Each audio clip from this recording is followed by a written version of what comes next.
Few seconds, and then I'll push the button. Welcome to the Rebel Alliance Briefing Room Podcast. We are here to podcast about anything and everything Star Wars with you. Please visit our website where you can play current and past episodes. That's https://RABR.KyleJohansson.us. That's RABR.KyleJohansson.us. Super duper. Side is a navigation menu.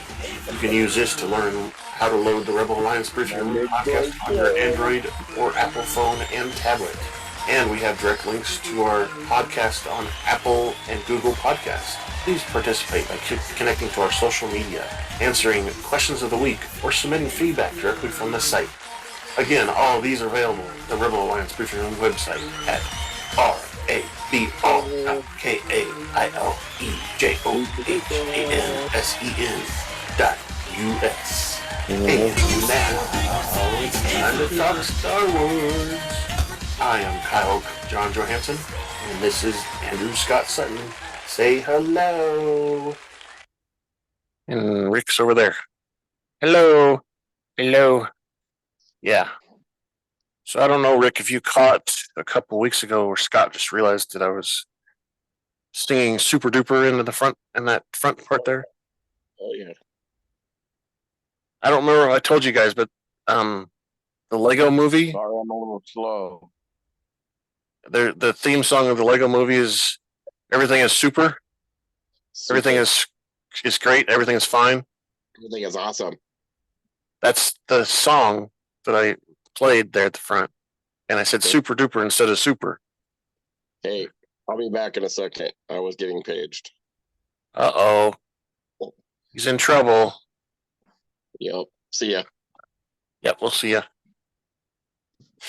We'll just talk about the news then, Scott. What we got for news, huh? Tell the woman this is your time. This is man time. Yeah. She was gone for a week or so he's gotta jump. Oh, he's got to kiss up. She went on vacation. All right, so today, let me push the... Wow. Yep, without him. On purpose. That's cold. It's time for the news. Well, they did girl stuff, so it was not... We weren't even invited up for a drink-a-thon. Exactly. So today in the news, we're going to talk about the different houses of Mandalore. You know, we always keep hearing about, Bo Katan's house of Krizil, and, we've got this Paz Vizsla guy is a house of whatever. So we're going to talk about that today in the news. Let me actually switch this over to my screen so you can follow along. How about that? Let's see this screen. Share sound. Here we go. There you go. You can see it. So, Mandalorian's culture, a house is when there's more than one clan that work together or have shared a set of beliefs. Currently, houses like House of Krizil, House of Vizsla, House of Katz have been seen in the Star Wars different shows and stuff. House Krizil is a noble family that has played a significant role in events leading up to the Clone Wars.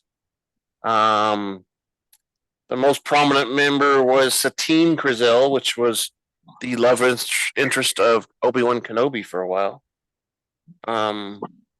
She was the ruler of Mandalore during the Clone Wars. Ooh, look, there's her picture right there. She's got some weird hair stuff going on.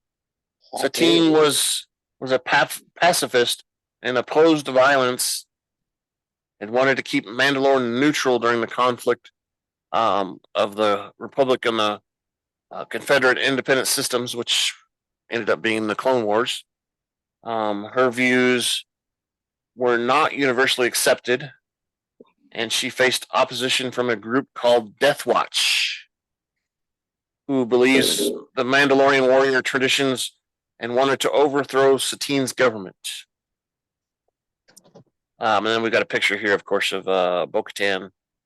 Blah blah blah. Sexy actress. Okay, let's move on. It was. I missed something. House of Krazel was the House of Bo Katan.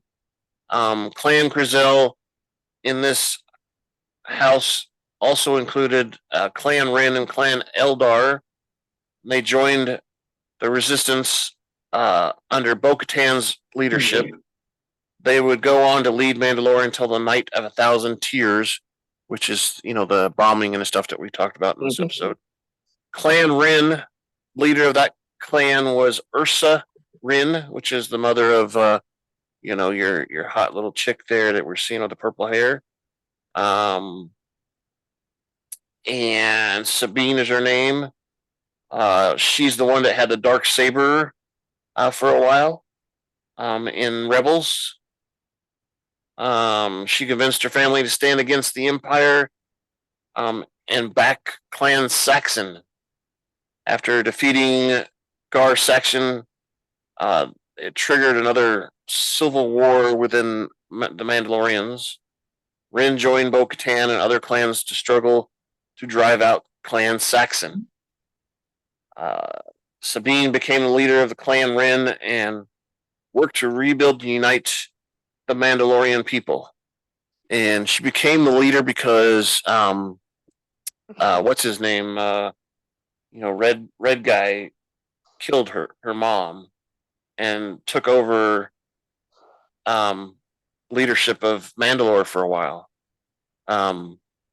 What's his name? Darth Maul. Darth Maul. Darth Maul killed Bo-Katan's. what's her? No, Ursa, which was Sabine's mother. I know it's confusing already.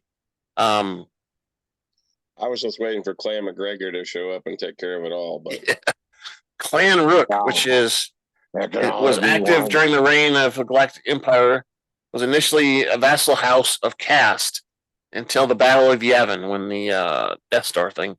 The groups listed eventually joined the Mandalorian resistance against the Empire. Their armor was colored purple, yellow, and silver, and they share the same signet of House of Caste. All right, so now we're going to talk about this House of Vizsla, which is the father of our main character, one of the main characters in our show today. Ragnar got captured by that whatever Dragon Eagle Paragalactic. Wow, I don't know what those things are. The winged thing. Yeah. The most prominent member of House of Vizsla is Pre-Vizsla, who is the leader of the Mandalorian faction known as the Death Watch during the Clone Wars. Pre-Vizsla was a skilled warrior who believed the Mandalorian traditions of honor and combat, and he sought to restore Mandalore to the former glory. Under his leadership, Death Watch allied amongst the separatists and sought to overthrow the pacifist government of Satine Krazel, who was opposed to the use of violence. So this is the guy that, was also involved in taking out Satine Krazel, like we mentioned before. Death Watch's alliance with the separatists was short-lived, and they declared themselves the sole ruler. Pre-Vizsla was later killed by Darth Maul, who took control of Death Watch and used their resources to gain power in his criminal world. Bo Katan was once a member of Death Watch and later turned against them and fought alongside the Jedi in the rebellion. House of Vizsla is the most notable member of House of Vizsla is Tar Vizsla, who created the dark saber long ago. And Tar Vizsla was the only Mandalorian that was also a Jedi. That's why he's got the dark saber. So when he created his lightsaber, it was the dark saber instead of what everybody else kind of did. Blah blah blah. Who? S14. How many crystals? All of them just all of them take one. Yeah. You have to keep replacing it every once in a while, but it takes one. More.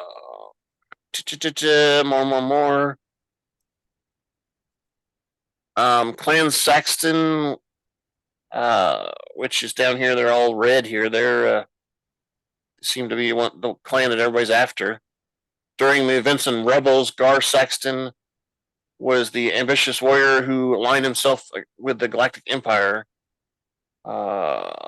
He was also a member of the Imperial Super Commandos, unit of the Mandalorian soldiers who served the Empire. Blah blah blah. Gar son rebels. His brother Tiber became the new leader of Clan Saxton. Tiber continued to work with the Empire. However, he was eventually killed in the Battle of Mandalore.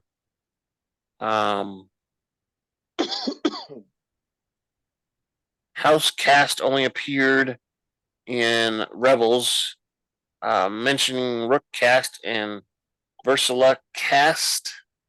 Blah blah blah, floating around. Rook Cast was one of the former Mandalorian super commandos that was involved in the other clan. Rook was also a member of Death Watch and an avid follower of Darth Maul. Participated in the siege of Mandalore at the end of the Clone Wars. Their helmets included metal spikes of remnants of Maul's spike, kind of like what we see here on the armor. She's got spikes like Maul does, which is interesting thing that someone brought up earlier too. And then of course we have another clan, Clan Fett, which we all know, Boba Fett and Jango Fett.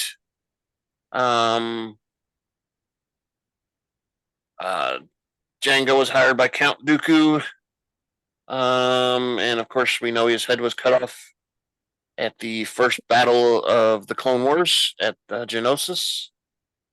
Boba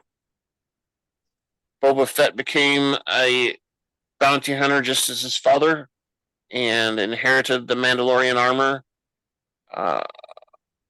After his father was killed, Boba was successful, eventually took over Jabba's palace on Tatooine, which we've seen. There was also one called Clan Awid, which I have no idea what it's anybody here, led by a chieftain, Nam Barail. No idea.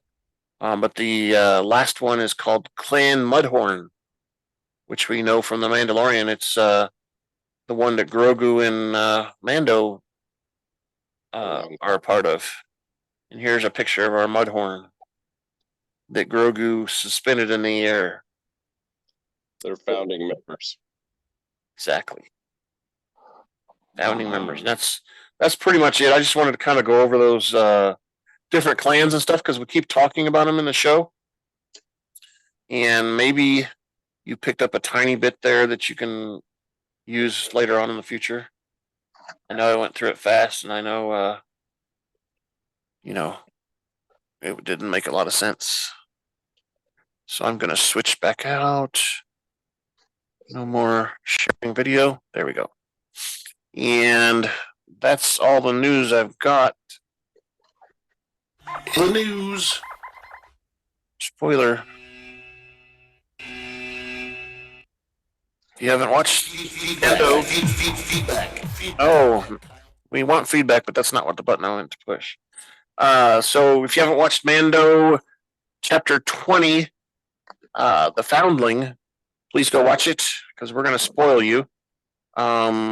Starting out with the director was Carl Weathers, which he released the name of the episode early, so people, were spoiled. Like I told you guys that it was released early. And actually, Dave Filoni and Jon Favreau wrote this episode. It was edited by Rachel Goodlett Katz, and the score was done by Joseph Shirley. So we had our regular cast. We had Djarin and his body doubles. Pedro Pascal. We had Brent Wayne, Lateef Crowder. Bo Katan was Katee Sackhoff. Ragnar was Wesley Kimmel. The Mandalorian judge that was judging the little fights and stuff that the kids were participating in was Jason Chu. All the clone troopers that we saw were actually played by Temuera Morrison, who is the same guy that played Boba Fett. Senate Guard Capula was played by Juan Javier Cardenas, which that's the guy that told our new person for this episode to take the ship, the silver shiny ship. What was his name? Crud. It's the wrong page. He was the new Jedi we saw. Kelleran Bake was played by Ahmed Best. I said Ragnar, Clone Troopers, and the Senate Guard. Yeah, the Senate Guard was the one that told Kelleran Bake to take Grogu and put him on the ship. I was really surprised at that because I thought that was going to be a different Jedi. I did too. And not to sound racist or anything, but when I first saw him, I was like, what's his name doing there? Window Mace. Yeah. That's exactly. Like, wait a minute. And then I was like, oh, that's not him. Well, I just figured it was him because he was younger. Like, yeah. And maybe that was the whole intent and purpose of making it appear to be that, so that you'd be like, oh, okay, that wasn't him. But that was our first thought. If you remember, during that same time period when the Jedi Temple is being attacked, is when Mace Windu fell out the window because he was trying to kill the Emperor. Yeah, yeah. So, and we never knew if he actually died, because as we've seen, Anakin can jump from speeder to speeder and still be okay, right? Yep. So maybe Mace Windu did that and got away. We don't know. I don't know. Anyway. That was my first thought. So I was really surprised. Anyway, so that's that, and we need to take a little Taco Tuesday break. We are proud to welcome our latest sponsor, Juan's Cantina, where every first week of the month on the Standard Galactic calendar we celebrate what the ancients call Cinco de Mayo. Come join us at Juan's for the food, mariachi music, and 34 flavors of margaritas. That's Juan's Cantina right next to the Hangar 94 of Mos Eisley Spaceport. What am I supposed to do with that? Is Taco Tuesday. All tacos are half a credit each, and enjoyed with our house margaritas. Juan's Cantina also serves the galactically famous Dos Camarones Azul Cerveza, imported directly from Kessel. Thank you again for our latest sponsor, Juan's Cantina. Thank you, Juan's Cantina. Now I'm hungry for Mexican. I swear that's my wife's favorite food. Every time we go out, she's like, oh, do we want to go for Mexican? I'm like, we had Mexican last time. Gonna have Mexican this time. Yes. That was last time, not this time. Exactly. That's what she says. All right. So this is The Mandalorian Season 3, Chapter 20, The Foundling. Again, aired on March 22nd. And this time was only 30 minutes. Last time was a pretty long episode, 59 minutes. This one's only 30. So that means it's time to grab your favorite beverage, pull up a chair, and join us in the Rebel Alliance briefing room.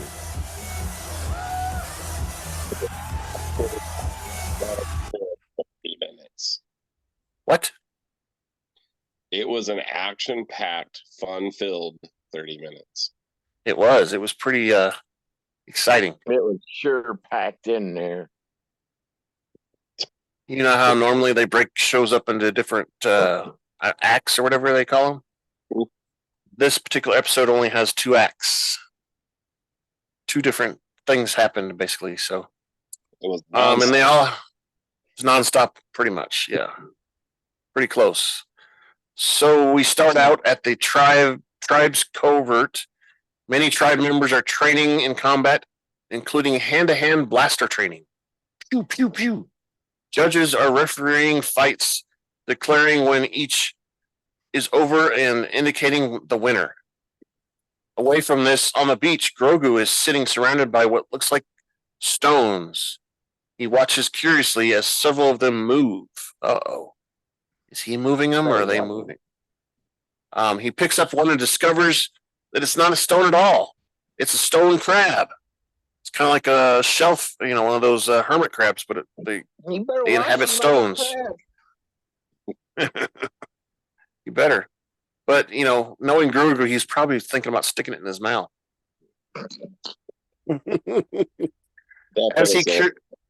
As he gazes curiously, Djarin arrives and picks him up and says, "Hey, playtime's over, all right? Playtime's over. Grow up." And he must learn how to interact with the other foundlings. He brings Grogu to the training area and says that Grogu is the next challenger. Uh-oh, next challenger. He's just a baby. Come on. Bo Katan walks over and asks Djarin whether Grogu is engaging in combat, and if that's a good idea or not. And Djarin says that if he is ever going to become an apprentice, he has to learn these things. This is the way. Exactly. The judge, however, agrees with Bo Katan and says that Grogu is too small to fight. Djarin overrules, saying that he is his ward. I'm his ward, and it's okay, all right? All right. All right. After a pause, the judge asks Djarin what weapon the fight should be with, and Djarin gives the choice to Ragnar. Grogu's opponent, who chooses darts. One of the adults fetches the darts. Ragnar asks why Grogu doesn't wear a helmet, to which Djarin replies that Grogu is too young to speak the Mandalorian creed. He doesn't know how to talk yet. Huh. Thus, that makes him too young to wear the helmet. Ragnar says that if he is too young to wear the helmet, he is too young to fight. Djarin quotes the creed, saying, "One does not speak unless one knows." Think he's telling him that you don't know what you're talking about, right? You better shut the hell up, fuck your ass. Exactly. Yeah. To which Ragnar declares that he does know, and Djarin says that perhaps the lesson is for you then. Each child is given a dart launcher with 3 training darts loaded into it, each which do nothing more than leave a splooge of paint where it hits. Oh, it looks like snot. Come on. Rather than injuring them. As Bo Katan buckles the one onto Grogu, she reassures him, saying that her father was the same way, and that Djarin is just proud of him. She pats him on the shoulder and instructs Grogu to go easy on Ragnar. The judge sets out the rules that each have 3 darts, which they may fire in any order. A direct hit from which leaves a visible mark, scores 1 point. There is 1 round and the highest score wins. Only 1 round and the highest score wins. Djarin crouches down and tells Grogu that he should squeeze his fist to fire the dart, which Bo Katan says he doesn't know how to fire darts yet. Incredibly, Djarin is unbothered, confidently tells Bo Katan to trust him. Trust me. I know what I'm doing. The first 2 darts hit Grogu on his chest, whereas Grogu fires none. Grogu looks back at Djarin and says, nothing, because he can't talk. Djarin gives him a pep talk, and he says that he's seen Grogu as being capable, and he's seen what he's done before, and should show everyone everyone what he can do. This time, when the judge tells them to begin, Grogu uses the Force. He jumps and flips all over the place, avoiding Ragnar, and jumps over his head and fires 3 darts at once. Pew, pew, pew, pew. All 3 hitting Ragnar in the chest. The judge declares Grogu the winner. Ragnar walks away and is snatched up by a giant reptilian creature. Djarin aims his blaster at the creature, but Paz Vizsla stops him and says, "Hey, wait! You might hit the child. Instead, they should follow him to his lair." And they all launch their jetpacks, and I don't know, 5 or 6 of them start following that creature back to its lair. And then we see they start to run out of fuel once they get to the rocky, barren landscape. I think it's Paz Vizsla actually says, "I'm running out of fuel. What are we going to do?" As Vizsla watches the reptilian creature retreat in the distance, suddenly they see Bo Katan's ship appear and continues to pursue with ease, of course, right? Later, they reunite with Bo Katan back at the beach, who shows everyone the location of the lair on a holographic map. Vizsla points out that if they use jetpacks, the beast will hear them and kill the child. So Bo Katan suggests scaling the mountain on foot, which everyone agrees to. Let's do it. Djarin, Bo Katan, and Vizsla and the Strikhawk training team. Don't know what those people are, but they're a training team.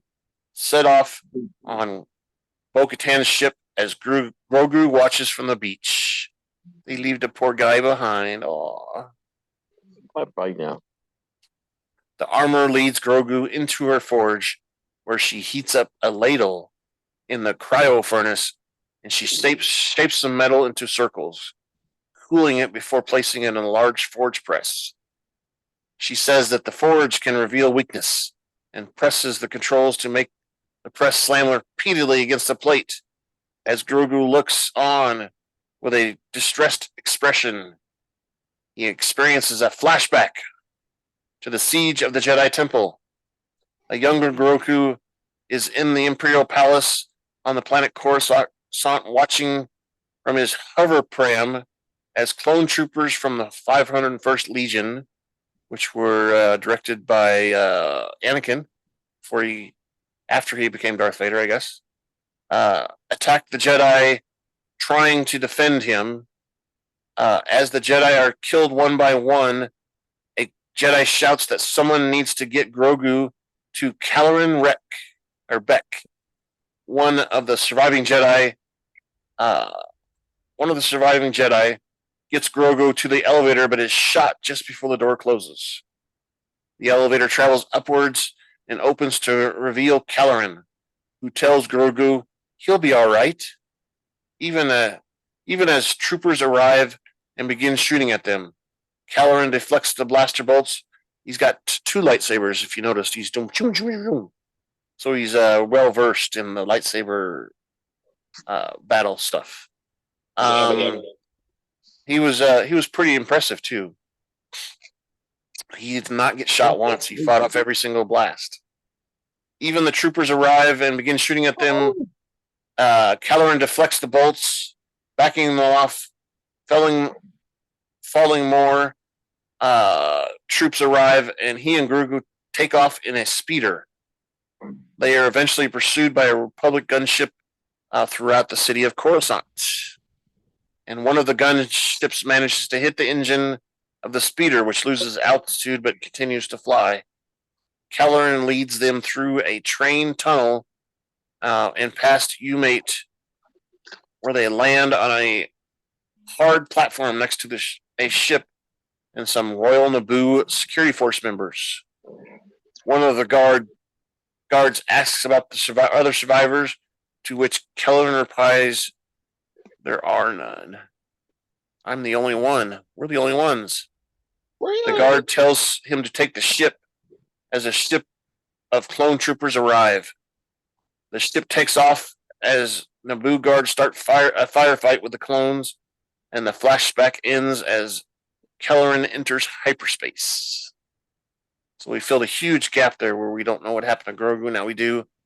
This Kelleran guy saves Grogu and they go somewhere into hyperspace, which we don't know yet. Maybe we'll see that flashback next week. Huh? We see the armor continue to shape the circle of metal, eventually moving it to the hammer and inlaying a complex circuitry on the underside. She tells Grogu that it is customary for everyone to donate a small amount towards the care of the tribe's foundlings. And it is with this that she has forged the next piece of armor, a roundo with the Mudhorn significant for the clan of Mudhorn on the front. She affixes it to his chainmail, and it is very large on him, and it covers his entire chest. The mailman? Must be the Mailman's a little late. Must be a little late. We get mail on Meanwhile, what? Yeah. It's Saturday, though. Meanwhile, Bo Katan lands in the cannon, and the expedition team disembarks. Bo Katan tells them they will walk from here, as any closer, the beast will hear them. There. Unmute him. See if you can figure out how to unmute himself. Look at that dog's tacking the window, too.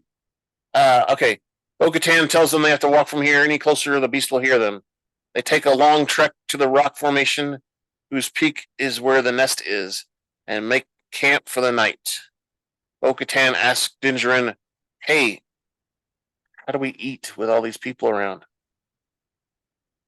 And she's, because, they can't take their helmet off in front of everybody. To which Djarin explains that they have to go find a place to isolate themselves enough where they can take it off while they eat. Vizsla informs Bo Katan that as the leader of the war party, she has the privilege and the honor of staying with the fire to eat. The next morning at first light, they scale the rock face as silently as possible using grappling hooks. It looked like a couple of them were struggling too. They reach the nest, discovering it is empty. Large raptor is gone. Djarin heat vision shows a cluster of warmth hidden in the brush that makes up the nest. Vizsla immediately climbs into the nest, and Bo Katan says, hey, what are you doing? You have to wait. Time out, we have to wait until we've cleared it all. Vizsla explains, I don't care. He's my son. Ragnar's my son. He starts calling out for Ragnar, and Vizsla accidentally awakes the raptor chicks who begin to attack him. Even these baby chicks are larger than Vizsla. The raptor adult arrives and regurgitates, which I thought this was so funny, regurgitates Ragnar and begins to try to feed him to the chicks. That was great. He calls out for help. He says, help me, they're going to eat me, help me. I thought it was funny that he's like, and then he comes out. I was like, that's awesome. That's awesome. Bo-Katan, Bo-Katan uses her jetpack to go after them, but is buffed away by the raptor's wings, and her jetpack temporarily malfunctions. She loses a Pauldron, which is one of those canisters where they got the fuel in it. Just before she hits the water, she recovers, and she and Djarin are able to fire cables at the raptor's body. Bo-Katan uses her cable to get at the raptor's head and start poking the eyes out. Raptor's head stabbing repeatedly at the eye. The creature roars in pain, but drops Vizsla, who lands on one of the cliffs. The Mandalorians manage to get their lariats around the creature, and Djarin is able to get his lariat around one of its wings, sending the creature off balance. He rescues Ragnar from the claws, and the raptor plunges into the lake. As it struggles to take off again, a dinosaur turtle rises from beneath and snaps it up in its jaws, pulling it back down in the water, which I was surprised at too. I was like, whoa! That was totally Jurassic Park. Plot twist, right? Djarin and Ragnar land next to Vizsla, where Vizsla urgently asks Ragnar if he's all right and hugs him. I love you, son. Ragnar assures him that he is okay, and Vizsla thanks Djarin, to which Djarin replies, "This is the way." Vizsla echoes the same thing. This is the way. Bo Katan's ship transports them back to the covert, where Vizsla and Ragnar energized and get lots of cheers and clapping for being saved. Ragnar being saved. The armor approaches Bo Katan and tells her she has done the highest honor of the creed by saving a foundling. Bo Katan replies with, "This is the way." This is the way. And the armor repeats the response. Bo Katan tells her that they have brought back 3 other foundlings that need care and training.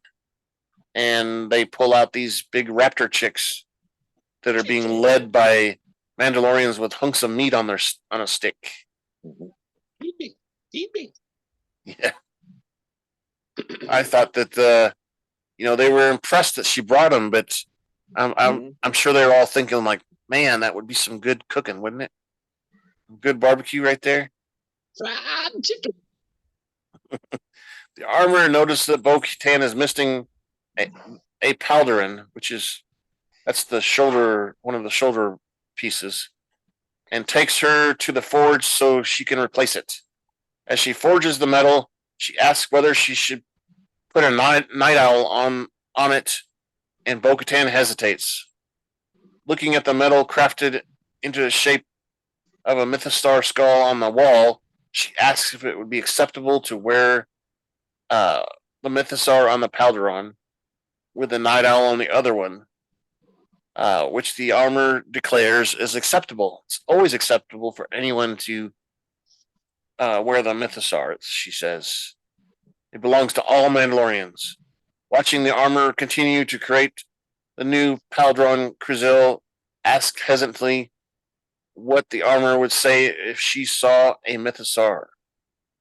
The armor says Krizil or Bo Katan would be lucky, as it's a notable vision, assuming that she, dreamt it or something.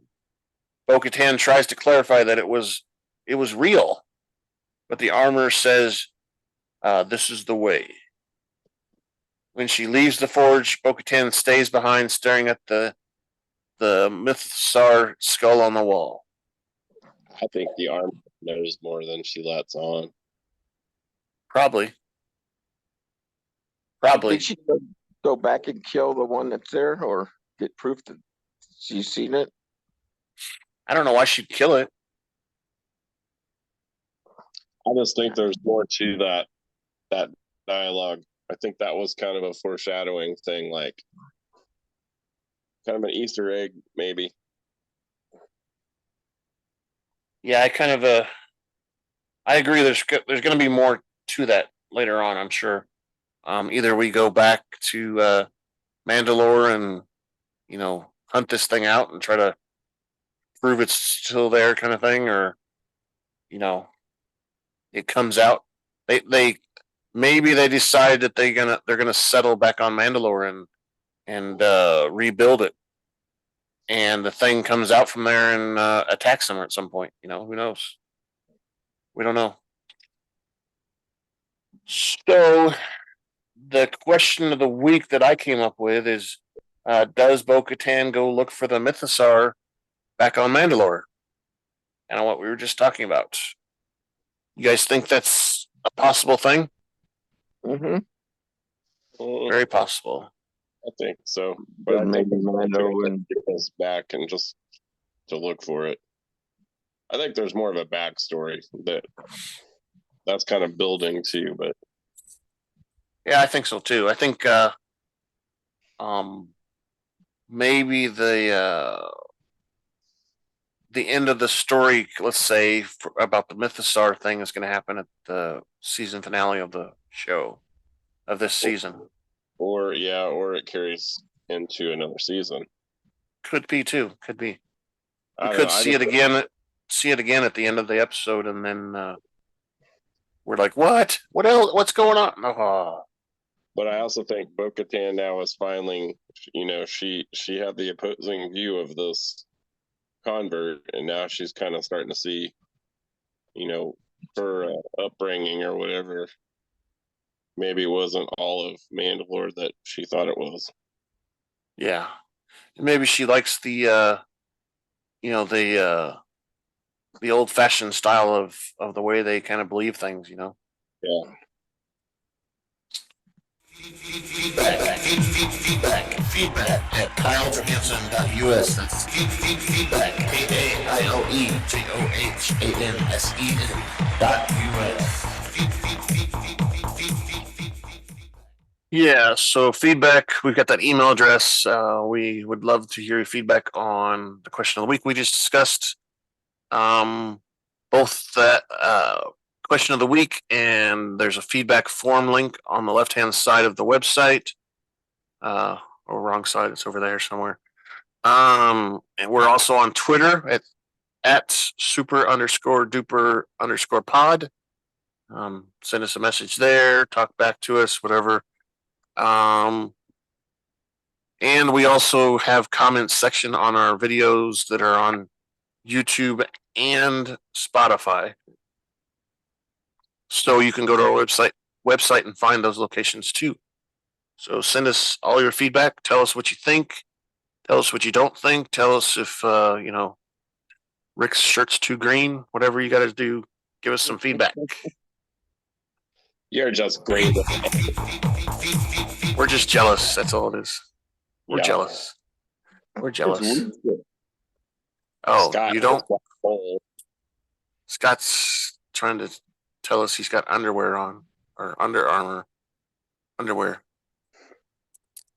All right. No, So anything else you guys want to say about this episode? A Hanes with the pouch. Okay. Tidy whiteys. No. It was short but mighty. There was a lot that happened. This was like a holy crap episode. Yeah, it was pretty action packed. It was definitely more action in this one than the Bad Batch, I thought. Even though the Bad Batch was pretty eventful too, this had a lot in it. The dragon slaying thing going on there, all that stuff was just one thing after another. And like we kind of said at the beginning, there was only 2 acts, so the story didn't really jump around a lot. Well, we stayed in the same area at the same time quite a bit. We learned a lot about Grogu's background a little bit. Yeah, which was cool. Which, like you said, it fills some holes. I mean, there's still some hole there that needs to be filled in, but this gave us like a lot of insight. Yeah. I still have the big question is where did Grogu come from to begin with? Was he part of the clone program of the Republic had before they won the war? I don't know. Because we do know of 2 other Yoda type of creatures. Obviously Yoda, and then the female one that we saw in an episode previous. Was that a Bad Batch? Yeah, that was in the that series, Scott, that they had all the Jedi stuff, the young Jedi maybe, and it had Count Dooku and that one female Yoda character that got killed. Yeah. Well, some importance because that's how the whole series started out. Is they wanted him back. Exactly, and he is important. And you have to realize if he actually is Yoda, type of animal, or whatever you want to call him, being, Yoda is one of the strongest Force users that we know of, right? Partly because he's been around for 600 years, but he's also very good at it. Can do anything. We see he can do anything Palpatine can do. I can do anything that you can do. But I can do it better. Yes, I can. Everything is awesome. Yeah, so I think that's part of it is he's got, and maybe if he truly is a clone of some sort, maybe in part of the cloning thing they were able to up the midichlorian content, so he's actually has more midichlorian in him than anybody else, I guess, besides Anakin, because Anakin was supposed to be pure midichlorian too. Because Anakin was supposedly created by Palpatine. Or maybe we find out that Yoda actually was a clone, and then he had a child that was a clone. Oh, but who was his girlfriend? Well, the other Yoda character, whatever. Yeah, I don't know. Maybe we never saw him. Maybe she wasn't a clone and Yoda was, or maybe Yoda wasn't and she was, and then they had a third child, Grogu. I don't know. It's hard to say because Yoda was 600 years old, so that's a long time for him to be cloned. And then we don't know anything about cloning until, the Clone Wars. After that, clone, and then he got cloned again, and he just kept reliving over and over again. Oh, okay. If you say so. Anything's possible. It's true because it's science fiction. That's right. Anything's possible in the Star Wars universe. It's on the internet, so it could be true. I guess Scott fell back asleep or something. He's not interested in this. George Washington commented on it, so it's got to be true. I saw it on the internet. Exactly. He and Grogu hung out at Valley Forge. Exactly. You're silly. All right, so that's pretty much our show. Let's go ahead and wrap it up and get out of here. Thank you for listening to the Rebel Alliance Briefing Room podcast. Please visit our website where you can play current and past episodes. That's https://RABR KyleJohansson.us. That's RABR.KyleJohansen.us. On the left-hand side is a navigation menu. You can use this to learn how to load the Rebel Alliance Briefing Room podcast on your Android or Apple phone and tablet. And we have direct links to our podcast on Apple and Google Podcasts. Please participate by connecting to our social media, answering questions of the week, or submitting feedback directly from the site. Again, all of these are available at the Rebel Alliance Briefing Room website at RABR.KyleJohansen.us. This podcast in no way is approved, sponsored, or owned by Lucasfilms Ltd., Disney, Disney Plus, or any of its subsidiaries. All opinions are solely owned by Kyle and or Scott and in no way express the views or opinions of their past or present employers. Views and opinions are not supported or restricted by Lucasfilms Ltd., Disney, Disney Plus, or any of its subsidiaries. Any rebroadcast, reproduction, or any or other use of this podcast and its affiliate sites without consent of Super Duper Podcast Network and its host is prohibited. I am Kyle Johansson, and this is Andrew Scott Sutton. Say goodbye now. Scott left. His phone died or something. Who knows what? I don't know. But there's Rick. He waved at you. He's got the red hat on, and he's out in Canada. So that's the end of our show. Thanks, guys. Bye-bye.